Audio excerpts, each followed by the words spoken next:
Sri Krishna, the Supreme Personality of Godhead, is the fountainhead of all incarnations.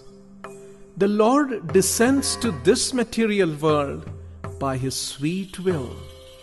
He is unborn, and there is no cessation to His appearances in His different forms of incarnations.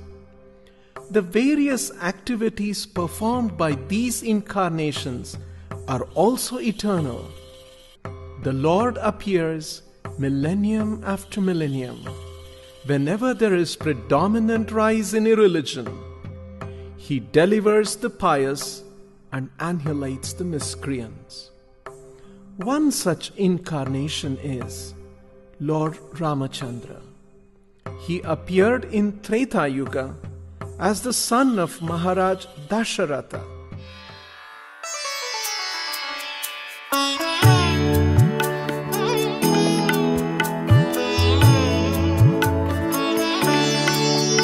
Rama Rama Jaya Raja Rama, Rama Rama Jaya Sita Rama.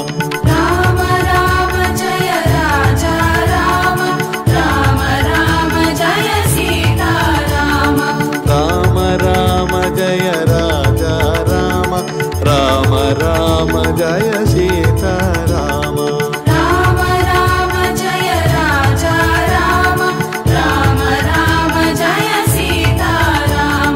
Rama Rama Jaya Raja Rama, Rama Rama Jaya Sita Rama. Rama Rama Jaya Raja Rama, Rama Rama Jaya Sita Rama.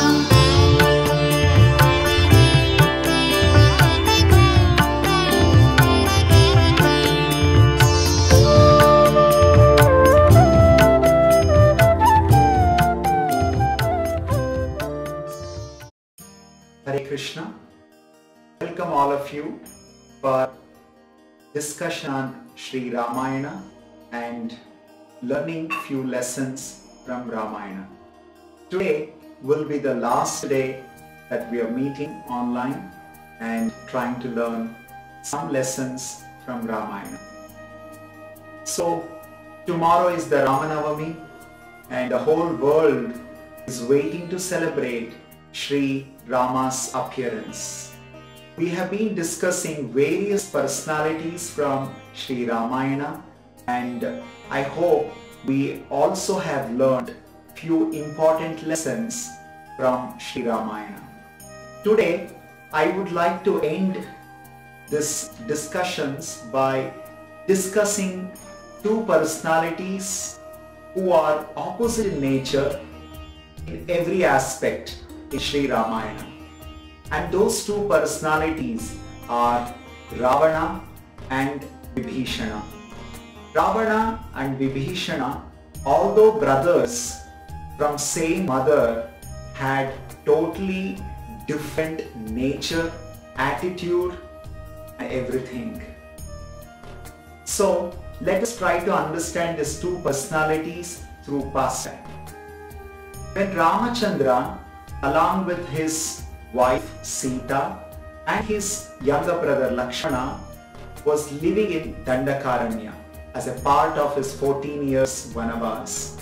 At that time, Dandakaranya was filled with lots of demons, Rakshasas, who would actually come and create lot of nuisance to the sages who were residing in the forest practicing spirituality.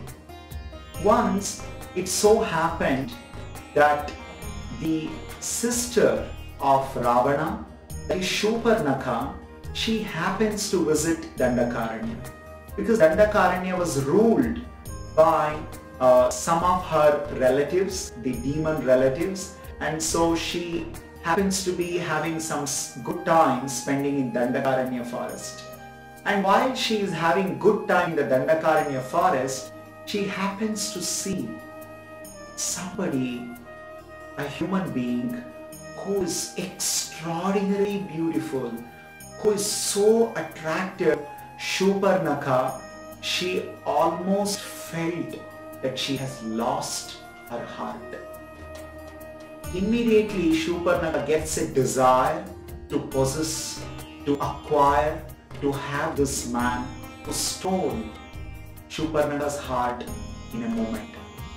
Actually, Shurpanakha had received a boon from Brahma that at will she can modify, she can change her form to a very beautiful woman form. As the name itself indicates, Shurpanakha, that means she had a very sharp bodily features, or other meaning of that she had a very sharp nails. Demons very natural to have this kind of a bodily features. So now she changed herself to a very beautiful form. She named herself as a Chandramukhi and she approaches this person. And she goes to this person and tells, "Oh my dear beautiful man, I have lost my heart to you. So I wish to have you. I wish to actually marry you." Of course, these demons don't marry, but in a sense, she's saying that I want to enjoy you. And immediately, the most beautiful personality, who is none other than Supreme Lord Rama, he denies the offer from Shurpanakha and tells that, "No, I can't do this because I have taken the vrata, I have taken the oath that I will be only having one wife, that is Ekapatni Vratastha. So I will not be able to fulfill your desire. I am very sorry." Then immediately Shurpanakha becomes highly disappointed. She feels very, very sad.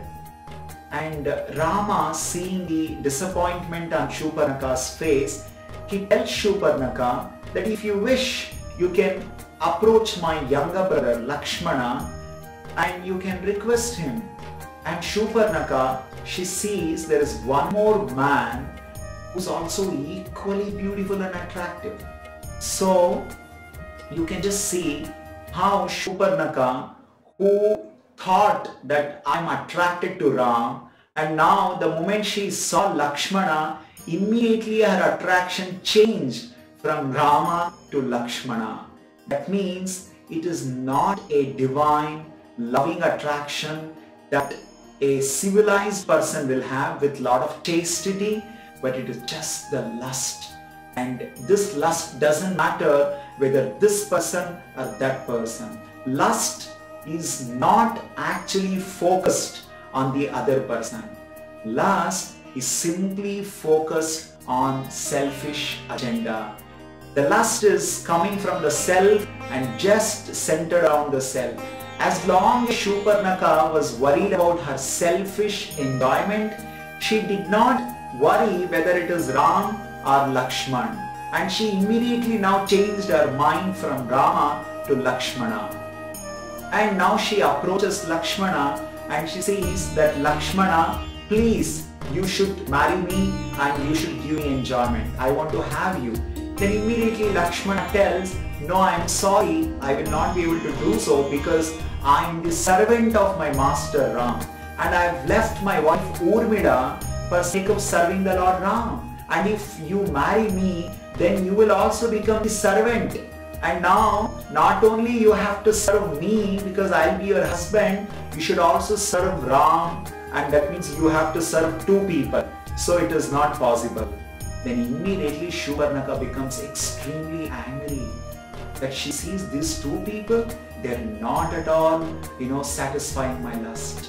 And the lust transforms into wrath, anger, frustration. As Krishna tells in Bhagavad Gita, from Kama, Krodha comes. And she figures out why these two people are denying my offer. And she immediately sees the cause is Sita. Because of Sita, Ram denied me, and because of Ram, Lakshmana denied me. So now she is extremely angry. She wants to take revenge on Sita. She thinks if I can actually somehow, delete Sita from the scene, then Ram and Lakshman both will become, my servants and I can enjoy with them. See how selfish agenda leads to more and more dangerous thinking. So now Shurpanakha attacks Sita And immediately when Ram sees that Sita is in danger, he orders Lakshmana to protect Sita, and immediately Lakshmana comes and he chops off Shurpanakha's nose and ears. And now Shurpanakha is aghast. She's shocked. She never expected such a thing will happen, because she always thought she's very strong and she's a man-eater. She can do anything what she wants. So now with all these incidents, she really becomes extremely angry and she wants to take revenge on Ram, Lakshman and Sita. And now is what the entry of the next character, Ravana. In Sanskrit, the definition of Ravana literally means the one who makes others cry. The one who makes others cry. That is the meaning of Ravana. So she comes to Ravana and her agenda is very clear, that she wants to somehow put Ram, Lakshman, Sita into trouble. Now what she does is very interesting. She comes and she starts narrating, she starts describing very vividly the beauty of Mother Sita. She starts describing so in detail to Ravana, and she incites the lust in the heart of Ravana. You see, the most interesting lesson that we can learn here is how when there is already lust in your heart and somebody comes and fans your lust, like Shurpanakha. Shurpanakha is somebody like today's internet. You know that today's internet, which is of course can also be used in the Lord's service, but if it is not used, it is like a demoness like Shurpanakha. It keeps coming and fanning the lust in our heart. And when Ravana heard the glories, the description of Mother Sita, he was enchanted, and the lust in the heart of Ravana was ignited, incited, and immediately he felt, I must enjoy Mother Sita. The lesson that we can learn here is that what is the power of hearing. When you hear, how it has an impact on your heart, how it has an impact on your desires. Ravana, he was just there in Lanka. He had no idea of Sita. He had no desire to go and enjoy Sita. But simply by hearing, just by hearing about Sita, he developed desire to enjoy Sita. Of course, anybody can develop desire of Mother Sita, that's not wrong. But because he heard from Shurpanakha, and Shurpanakha described Mother Sita in a wrong way, not that Ravana will go and serve Mother Sita, but actually the way Shurpanakha described and the way Ravana heard Shurpanakha is to enjoy Sita. That's again a selfish personal enjoyment attitude. So with this attitude, when Ravana becomes so obsessed, he actually comes under what a shloka in the 6th chapter of Bhagavad Gita talks about, where Arjuna says, Chanchalam hi man Krishna. He says that, oh my dear Krishna, Manaha is very chanchala. It keeps flickering. And when it flickers, it just doesn't sit in one place, just like a small child. You can't expect a small child to sit in one place. It keeps on, going here and there. That is the kind of a nature the mind has got. Then Arjuna says, Balavad Dridham, Pramathi Balavad Dridham. And one very important word Srila Prabhupada uses is Dridham. And Prabhupada translates this word as obstinate. Obstinate, the English word obstinate means once the mind catches this, an idea that I want this, I want to do this, then it will not give up this. It's called obstinate. So now Shurpanakha incited such a desire in Ravana's heart that Ravana will go and now kidnap Sita at any cost, and he wants to enjoy Sita. And now the obstinate nature of the mind, the Ravana's mind, became so fixed upon this idea that I should enjoy Mother Sita, and that brought entire destruction to Lanka. See, the selfishness brings the outcome is destruction. When Ravana became obsessed with this selfish idea that I want to enjoy Sita, first of all the Lanka was destroyed. He had to give up his own life, and all his children, Akshaya Kumara, Meghanada, and his brothers like Kumbhakarna, and everybody had to die in this battle. So this is the result of selfishness, and Ravana became victim of this selfish nature of the mind. And what is the cause of this? Simply because he was hearing from a wrong source. When you hear from the wrong source, you will develop wrong desires, and sometimes it can be deadly desire that can bring destruction to yourself and your entire family and to even entire kingdom. So Ravana, he had so many opportunities to return Sita back. When actually he brings Sita back to the Lanka, when he kidnaps Sita to Lanka, and Sita warns him. Sita tells Ravana, please take my warning seriously. I am assuring you, return me back to Ram. I will assure you that there will be no danger from Rama for this mischievous act. But Ravana was not ready to listen. Then Hanuman comes. Then Hanuman tells Ravana to return Sita. He doesn't return. Angada tells, he doesn't return. Then his own brother Vibhishana tells, and he doesn't return. So can you see here how mind is so obstinate? Once it catches an idea, after that changing it is very difficult. So you can see this, how Ravana became victim of this. In spite of having all that extraordinary power, extraordinary kingdom, and so much of army and everything, just because of wrong desire, he had to bring such a big destruction to himself and his family. So now let us hear another personality from Ramayana, that is Vibhishana. Vibhishana, he is the brother of Ravana. He is from the same father, same mother. And the name of Vibhishana means that he is non-fearful. He is not at all fearful. Bhishana means fearful. Vibhishana means he is free from such a fear. What was he free from fear? In fact, there is a mention that when he did tapasya, he requested Brahma that he should always follow dharma. He should never deviate dharma. See, this was a desire of Vibhishana. And what was the association of Vibhishana? He was not at all in good association. He was living amidst, demons like Ravana, this Shuparnakha, Kumbhakarna, who were all selfish people and who were all doing all kinds of sinful activities. But Vibhishana, he always determined to be a righteous person, to follow religion. In this way, Vibhishana was not at all fearful to follow the footprints of the Bhagavata, the great personalities.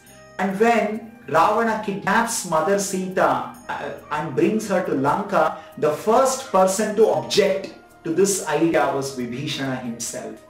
You see, actually what Ravana used to do, Ravana had lots of ministers. And the ministers, they were this, what kind of ministers? Anything Ravana says, they will say yes. They would never object. They would never give their advice. They would never give good counseling to Ravana. If anybody does so, immediately they will be killed by Ravana. So Vibhishana was the only one who was not at all afraid of Ravana. He was always in the favor of dharma. And even at the cost of his own life. Because he knew, if I speak anything truthfully, then Ravana will actually attack and he may even kill me. So even such a fear was there, still Vibhishana was standing by the side of dharma. He never ever cared. So this is the lesson we can learn, that even though there are so many discouraging situations, we can take inspiration from people like Vibhishana who stand by dharma. they raise their voice, they give their opinion which supports dharma. And every time when Ravana was actually planning, then he next decided, okay, now let us declare war on Ram and kill him. And then again Vibhishana protested. He said, no, you're wrong. As per dharma, you're wrong. First of all, you kidnapped his wife, and top of that, you're going to kill him. This is completely wrong.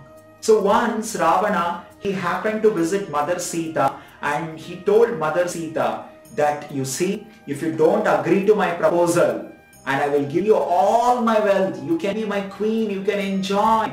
And all those allurements he gives to Mother Sita. Then Mother Sita shows one straw, a piece of a straw, and tells that Ravana, all the wealth that you're showing me to allure me is as good as this straw. I don't care for this straw. And you, with all your power, you will get burned like this straw. So get lost from here. At that time, Ravana becomes extremely disturbed. He becomes very, very, angry. So he, in order to get some, solace and some counseling, he thinks to visit Vibhishana's house. So when he comes to Vibhishana's house, Ravana was shocked. He was completely taken aback to see that everywhere in Vibhishana's house, it is written Rama, Rama, Rama, Rama. Every nook and corner of Vibhishana's house, it is written Rama. Then Ravana becomes enraged, furious. He takes his sword out and calls out, Vibhishana, how dare you have written my enemy's name everywhere in your house? How dare you can write his name like this, being in my Lanka? Then Vibhishana says, cool down, Ravana, cool down, don't become angry. He says, Rama means not the one whom you are thinking. Rama, Ra means Ravana, Ma means Mandodari. So Rama means Ravana and Mandodari. That is why I have written everywhere. And Ravana becomes so happy to hear this. He says, I did not know about this. It is so nice. And he tells Vibhishana that you please tell today only everywhere everybody should write Rama, Rama like this, because it is so nice to see. Actually, Vibhishana is not only standing by the side of dharma, he is also very intelligent. Devotees are very intelligent. Not only they say that, okay, I will always support dharma, they also know how to act in a situation and how to use even demons in the propagation of the holy name. Just like Vibhishana, he made Ravana to promote Rama's name. And it so happened that even before Rama arrived in Lanka, Rama's holy name arrived in Lanka. In this way, it was actually the beginning of Ravana's era in Lanka. So anyways, when actually the war begins, then Vibhishana finally decides to quit Ravana's association and take shelter of Rama. You see, this is a very important lesson. What is that? You may have a brotherly connection, family connection. He is very close to you. He has got direct body connection with you. He is your own brother. Somebody may say, how can you ditch him? How can you leave him? What to do? Vibhishana tried his best advising Ravana, but he was not taking his advice seriously. So finally, when it comes to serving the Supreme Lord, Vibhishana set an example that I will choose Rama's service over personal family relationship. That is Ravana. So he actually quits Ravana and he comes and he seeks Rama's shelter. At that time, actually, Vibhishana exhibits 4 qualities of surrender. 4 qualities. And the first quality of the surrender that he exhibits is akinchanatvam. Akinchanatvam means, the kinchana means something, akinchana means nothing. He says, oh my dear Lord Ram, now I have nothing other than your lotus feet. When a devotee has such a thought in his mind that right now in my life I have nothing other than Supreme Lord, His shelter. Such a thinking is a part of our surrender. That is called akinchanatvam. And the second one is ananyatvam. What is ananyatvam? Anya means something else. Ananya means nothing else. So Vibhishana told Rama, my dear Lord, other than you, I have no other shelter now. I only have you as my shelter. Other than you, there is nobody else I can go and take shelter. So when such a feeling exists in the devotee's mind, Supreme Lord is the only shelter. He is the only shelter. Other than Him, I have nobody, no Ravana, no family, no personal relationship. It is only Rama. And such a thinking is called Ananyatvam. First one is Akinchanatvam, second one is Ananyatvam, and third one is Saralatvam. Saralatvam means simplicity. What is that? You see, when Vibhishana came to surrender to Lord Ram, and Sugriva immediately warned Ram. He said, my dear Lord, what is this? He is our enemy. He is coming from Ravana's side. He is Ravana's brother. He is coming from Lanka. How can you trust him?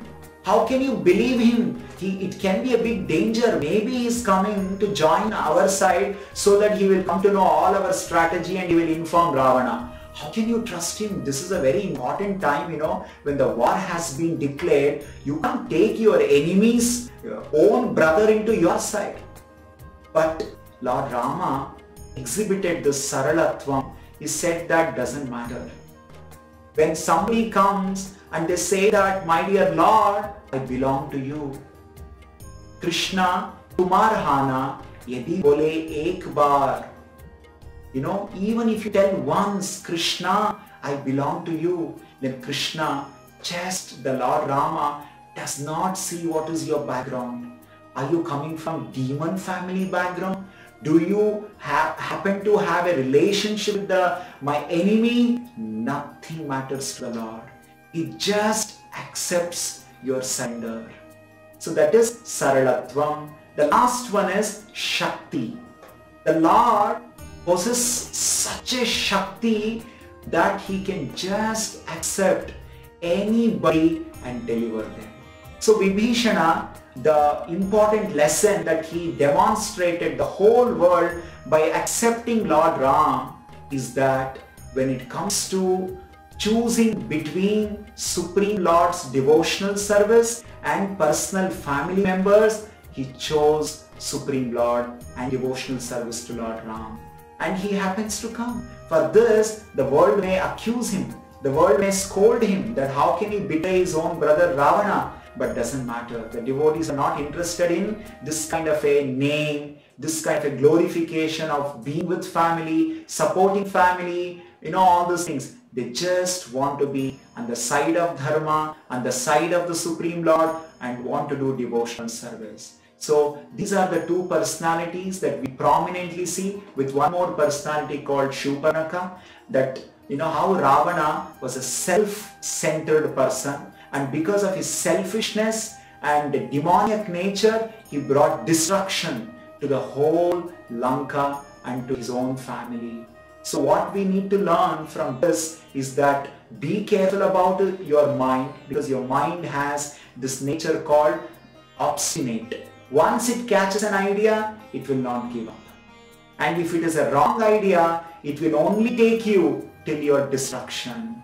So that is the lesson we learn from Ravana. And what is the lesson we learn from Vibhishana? The lesson we learn from Vibhishana is that when it comes to choose between Supreme Lord and devotional service and all his personal family relationship, he chose Supreme Lord and devotional service. So with these two lessons, we would like to stop here today. I'm sure some of you have appreciated these lessons over a period of time that we have discussed in last 9 days. And if time permits, in the future we will discuss more. And I pray to Lord Ramachandra, Sita Devi, Lakshmana, Hanuman, and all the servants of Lord Ramachandra that he showers His blessings upon all of us so that we become more and more devoted to the Supreme Lord and His servant Srila Prabhupada, and we all become sincere servants like Hanuman and try our best in executing his mission.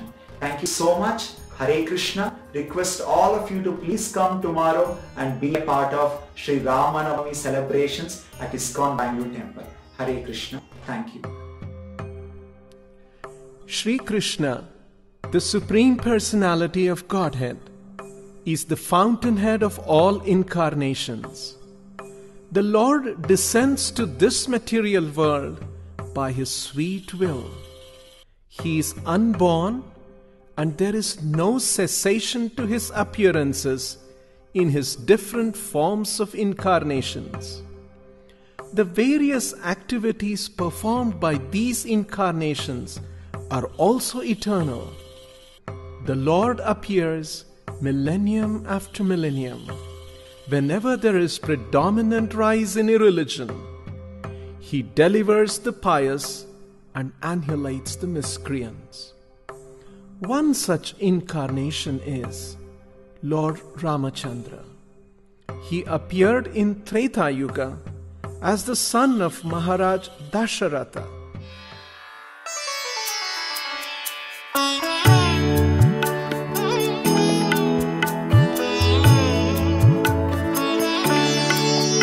Rama Rama Jaya Raja Rama Rama Rama